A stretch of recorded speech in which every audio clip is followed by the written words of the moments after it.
My stepsister framed me for causing her allergic reaction. So my three brothers locked me in a cramped, airless cellar and chained the door shut. I weakly pounded on the cellar door, begging my brothers to let me out. James, my oldest brother and a business tycoon, coldly scolded me before leaving.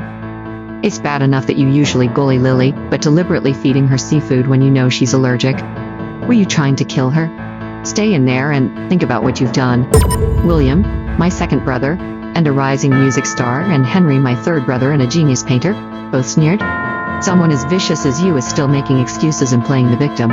You can just stay in there and suffer the consequences. With that, they carried my trembling stepsister Lily in their arms and rushed her to the hospital. As the oxygen slowly ran out, each breath became more labored until I finally died in that cellar. 3 days later, when my brothers returned home from the hospital with Lily, they finally remembered me. But by then, I had already suffocated to death in that cramped cellar. I died from lack of oxygen in that cellar.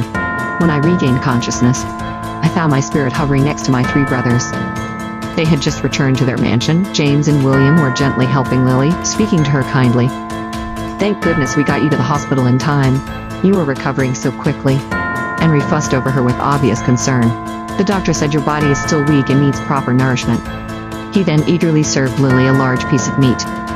A servant hesitantly spoke up, "Young masters, Miss Rachel hasn't made a sound in the cellar for 3 days now." James snorted and cut her off. "Today is a happy day. Lily's coming home from the hospital. Why bring up that troublemaker?" The servant tried to continue, but William and Henry's cold glares silenced her. That wretched girl must have known about the seafood allergy and deliberately made an entire seafood dinner. William fumed. "And here I thought she was finally starting to accept Lily. Turns out it was all premeditated," Henry added angrily.